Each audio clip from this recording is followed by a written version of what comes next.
94% of B2B buyers that are using AI to research software fact check everything they find.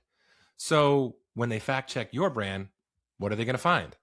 My name's John, and everything I'm going to share today comes from my experience working with founders, CMOs, and marketing leaders in building out content strategy. So I found this stat recently in a Trust Radius report. And then it came top of mind a couple of weeks ago when a marketing leader came to me about potentially working together. Something that she said that she was concerned about was that a direct competitor was posting 4 videos a day on YouTube, all with the effort and the aim to increase LLM visibility. So her question, which I think was a reasonable one, was, should we be doing the same thing? Right? And the reason I think this is a reasonable question is because I think it hits on 2 of the main concerns and fear that so many founders and so many marketing leaders have. Are we falling behind our competitors? And are we leveraging AI or falling behind there? So sort of a perfect storm of those 2 things put together. So I went and looked at the direct competitor's YouTube page. And yes, they were publishing 4 videos a day, but they were created 100% using AI. So there was no actual humans in the videos themselves. It was all voiceover created with AI, and animations and B-roll also created with AI. And all the videos were, there was no real consistent through line, right? Because they're each tackling a different LLM prompt. So there's no consistent message. There's no real human connection. It's hard to build trust that way, right? So is that a sound strategy? In isolation, no. Think back to that stat I just shared. If 94% of B2B buyers are going to fact check, what are they going to find?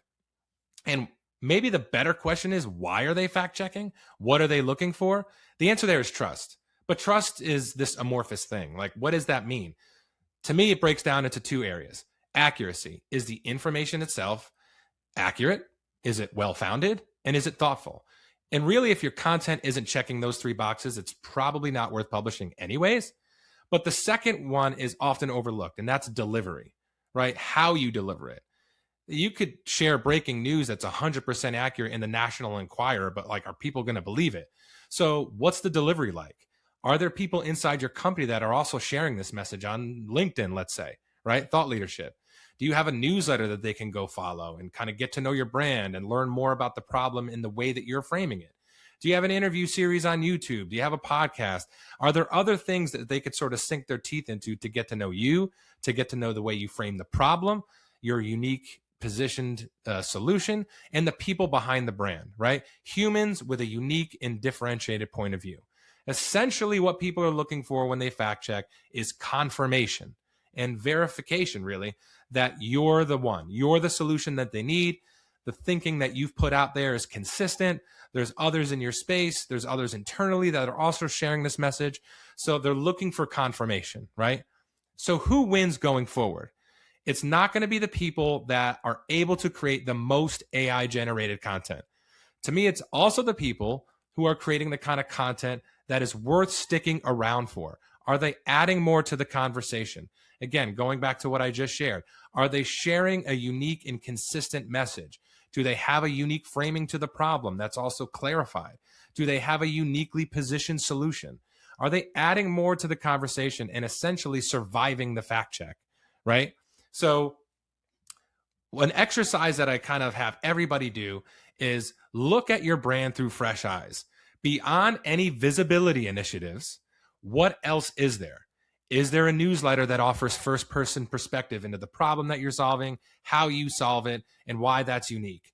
Is there a video series on YouTube? Maybe it's a talking head series like this. Maybe it's a podcast. Maybe it's an interview series there in the audio format. Maybe you have a blog with original data and proprietary insights. But beyond those visibility initiatives, what else is there for people to find when they go and fact check your brand? Again, to confirm that you have a unique message, you have a consistent message, and the people behind it are worth trusting, right? So a lot of people, when they go do that, what they find is what they really have is AI generated slop that's really just meant to increase LLM visibility, right? And if that's all there is, low calorie AI generated slop, there's not a lot there to survive the fact check. There's not a lot there to build trust, right? So again, will they find a unique and consistent and differentiated point of view? If not, maybe it's time to invest more in the post visibility initiatives, more content IP that will bring people in and keep them there, right? So one thing I try to impress on almost everybody that I talk to about this is that getting found is not the same as getting chosen, right? Say it twice. Getting found is not the same as getting chosen. Getting found, right? There's ways that we can manipulate different algorithms, much like maybe this direct competitor is doing by publishing 4 videos a day, completely done 100% through AI.